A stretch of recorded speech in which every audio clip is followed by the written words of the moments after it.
회당에서 이사야의 말씀이 오늘 너희에게 이루어졌다라고 가르치시던 예수님을 낭떠러지로 밀어서 죽이려 했던 사람들 사이를 하나님의 기적으로 스르륵 빠져나오셨던 예수님이 다시 가버나움 동네에 내려오셔서 다시 안식일에 가르치시기를 시작하셨습니다.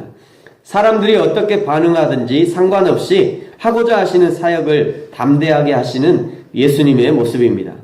예수님의 가르침을 받은 사람들은 한결같은 반응은 그 가르치심에 놀라고 그리고 그 말씀에 권위가 있음을 느끼게 되었습니다. 어찌 보면 당연한 일입니다만 아담 이후 처음으로 창조주 하나님이 직접 사람들을 가르치시고 깨우치게 하니 놀라지 않을 수 없었고 하나님의 권위를 느낄 수밖에 없었을 것입니다.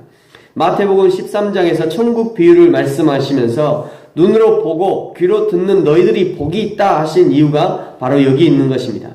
예수님 승천 이후에는 이런 복을 누리는 사람이 다시는 없는 것이죠. 예수님은 승천하시고 지금은 성령 하나님이 우리와 함께 하시는, 어찌 보면 지금 믿는 성도들이 더 행복할 수 있습니다. 성령 하나님이 시간과 공간을 초월하셔서 예수님은 시간과 공간의 제약을 받으셨지만, 육신으로 계셨기 때문에 제약을 받으셨지만, 성령 하나님은 시간과 공간을 초월해서 우리와 함께 하시고 성경을 알려주시고 깨닫도록 인도해 주시는 것입니다. 가버나움 회당에 있던 놀라움이 사실은 오늘 우리 가운데도 있어야 하는 것이 정상인 것입니다. 그 가버나움 회당에 귀신 들린 사람이 있었습니다. 이 예수님의 가르치심에 귀신도 놀라서 소리를 지릅니다. 오늘 34절 같이 한번 읽겠습니다. 시작. 아, 나사렛 예수여, 우리가 당신과 무슨 상관이 있나이까? 우리를 멸하러 왔나이까? 나는 당신이 누구인 줄 아노니 하나님의 거룩한 자니이다. 아멘. 이 구절에서 알 수 있는 두 가지는요, 첫 번째, 귀신이 있다는 것이죠.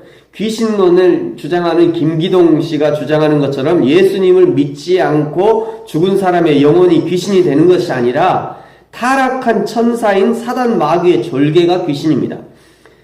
그러면 그 귀신 들려갖고 막 조상들의 음성을 내고 하는 거 뭐냐? 귀신이 속이는 거죠. 귀신이 속이는 거예요. 그 조상의 그 넋이 아니라 귀신이 속이는 겁니다. 예수 믿지 않고 죽은 사람의 영혼은 그가 죽는 즉시 음부로 갑니다. 누가복음 16장 23절에 보시면요, 부자와 나사로의 비유에서 부자가 죽어서 음부에 간 사실을 기록하고 있습니다.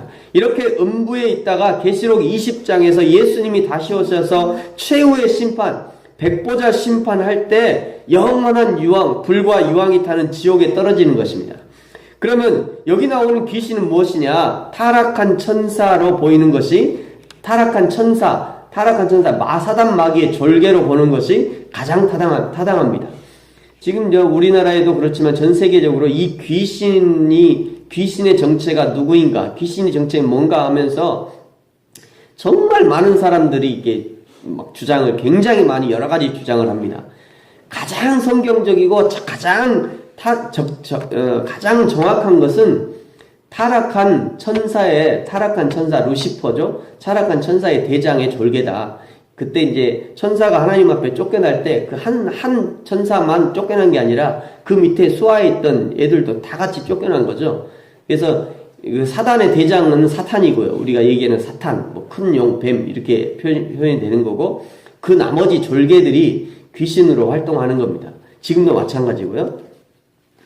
34절에서 알 수 있는 두 번째 사실은요, 귀신들이 예수님에 대해서 정확하게 알고 있다는 것입니다. 귀신같이 안 해. 이게 이 말이에요, 지금. 귀신처럼 아는 거죠. 사람들은 성경을 공부해서 알고 성령의 인도하심으로 믿음으로 알고 있지만 귀신들은 영적인 존재이기 때문에 영으로 예수님을 알아보는 것입니다. 사도행전 19장 25절에요. 악기가 대답하여 이르되 내가 예수도 알고 바울도 알거니와 너희는 누구냐? 하는 것이 바로 영으로 예수님을 안다는 그런 의미입니다. 이 귀신이 회당에서 한 사람 속에 들어가 있는 것이죠. 왜 귀신은 자꾸 사람들 속에 들어가는가? 여러분, 귀신이 혹시 소나 말이나 돼지 속에 들어간 거 보셨습니까?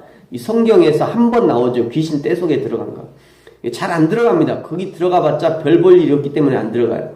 그런데 왜 귀신이 자꾸 사람 속에 들어가냐? 귀신이 가장 하고 싶은 것이 있는데요. 첫째는 하나님보다 높아지는 것입니다. 하나님처럼 높아지고 싶은 거예요. 그래서 예수님을 시험하면서 자기가 하나님인 것처럼 내게 한번 절하라 하는 것이 바로 그것입니다. 둘째는 하나님의 형상으로 만든 인간의 육체를 한번 입어보는 것입니다. 이 사단은 인간의 육체를 입어보고 싶은 것이고요. 예수님도 우리가 이제 잘못 알고 있는 것 중에 하나가 예수님이 사람의 몸을 입으셨다. 이 성경에 그 찬송가에 그런 가사가 있죠. 사람의 몸을 입으신 예수님. 이건 틀린 겁니다. 이건 틀린 개념이고요. 예수님은 사람의 몸을 입으신 게 아니라 사람이 되신 거예요. 예, 사람의 몸을 입은 게 아니라 사람이 되셨어요. 사람이 돼서 오신 겁니다. 그런데 이 귀신은 자꾸 사람의 몸을 한번 입어보고 싶어요. 그래서 사람 속에 들어갑니다. 왜냐하면 하나님이 사람을 향해서 너는 내 아들이라 말씀하시고 성자 예수님과 거의 동일한 수준으로 우리에게 불러주셔요. 아들이라고 불러주십니다. 또 사람만이 할 수 있는 유일한 것이 육체를 가지고 하나님께 영광을 돌리는 일이고요. 그것이 곧 전도이고 복음을 전하는 것입니다. 이것은 절대 영적인 존재가 할 수 없는 그런 일입니다. 뭐 최근에 이제 저기 이슬람 지역에서 말이죠. 이슬람 지역에서 꿈에 막 예수님이 나타나고 그 이슬람 믿는 사람들에게 너 예수 믿어라 이러면서 막 개종하는 사람들이 나타나요. 그거는 이 사건하고 다릅니다. 그건 그야말로 꿈인 거예요. 그건 꿈인 거예요. 근데 이 사단이 이렇게 귀신이 사람 속에 들어가는 거 말이죠. 이거는 하나님이 우리 인간이 복음을 전해서 그 사람이 하나님을 믿게 한 거. 그야말로 영적인 거듭남은 그 일들을 위해서 쓰임받는 거. 이거는 사람만이 할 수 있는 사람만이. 그러니까 그거를 굉장히 사단이 부러워하는 것입니다. 누가복음 16장에 보면요. 음부에 간 부자가 죽어서 자신의 형제들이 지옥에 오지 않도록 나사로를 좀 보내달라라고 부탁할 때 그때 아브라함이 이렇게 말합니다. 이르되 모세와 선지자들에게 듣지 아니하면 비록 죽은 자 가운데서 살아난 자가 있을지라도 권함을 받지 아니하리라 하더라 하시니라. 한마디로 영적인 존재는 할 수 없고 모세와 선지자 즉 성경 말씀으로 깨우쳐 알든지 아니면 전도자를 통해서 들어야 된다는 그거밖에 방법이 없다는 거예요. 그거밖에. 그래서 성경을 통해서 자기가 성경을 읽다가 예수 믿는 사람들이 있죠. 가끔 특이한 사람들입니다. 성경을 읽다가 이 성경의 세계는 이 사람이 이분이 예수님인가? 이분이 하나님인가? 하고 나도 예수 믿어야겠다. 그런 사람이 실제 있긴 해요. 또는 대부분의 사람들은 선지자의 권함을 받는 것, 전도자의 권함을 받고 예수 믿는 것입니다.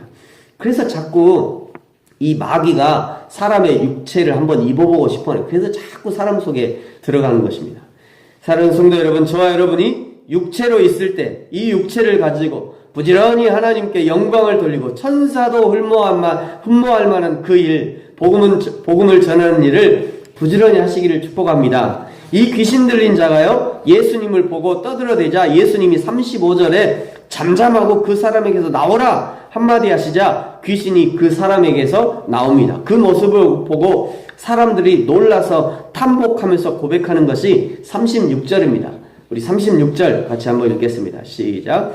다 놀라 서로 말하여 이르되 이 어떠한 말씀인고 권위와 능력으로 더러운 귀신을 명하며 나가는도다 하더라. 아멘. 사실은 지금 이렇게 감탄하고 탐복하고 있을 때가 아니지요. 사실은 그 예수님 앞에 납작 엎드려서 주여 우리가 죄인이로소이다 해야 할 때입니다. 그런데 이 사람들은 그냥 감탄사만 연발하고 있어요. 하나님의 말씀은 감탄의 대상이 아니라 그 권위 아래 복종해야 되는 것입니다. 저와 여러분도 진리이신 말씀 앞에 날마다 납작 엎드려서 복종하는 자로 있기를 축복합니다. 결국 이 일로 인해 예수님의 소문은 아주 더 급속도로 퍼져나가게 됩니다.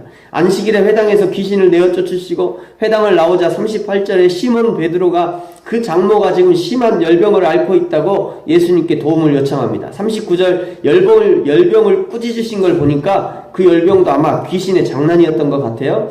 잠시 후에 해질 무렵이 되어서 온갖 병자들을 사람들이 데리고 와서 손 얹어주시기를 바라자 예수님이 일일이 그 모든 사람 앞에서 손을 얹으시고 치료해 주셨습니다.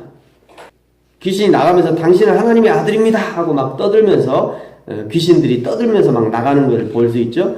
여기서 귀신이 소리쳤다는 것은 이 헬라어 원문에 보면요, 까마귀처럼 소리쳤다 이런 의미입니다. 까마귀처럼. 그러니까 까마귀가 이스라엘이나 우리나라에나 이게 까마귀가 좋은 의미는 아니에요. 까마귀 시체가 있는 곳에 까마귀가 모인다 뭐 이런 얘기도 있잖아요. 그러니까 좋은 의미는 아니고 예수님을 향해서 예수님을 하나님으로 인정하면서도 하나님의 권위 아래 무릎 꿇고 그렇게 소리를 지른 것이 아니라 비아냥거리면서 말이죠. 그래, 네가 하나님의 아들이지. 우리가 다 알고 있어. 그래, 네가 하나님의 아들이야. 그러면서 이제 귀신이 떠난 거예요. 그래서 그냥 도망치듯이 떠나는 그 귀신을 향해서 예수님이 이제 나무라시는 것입니다.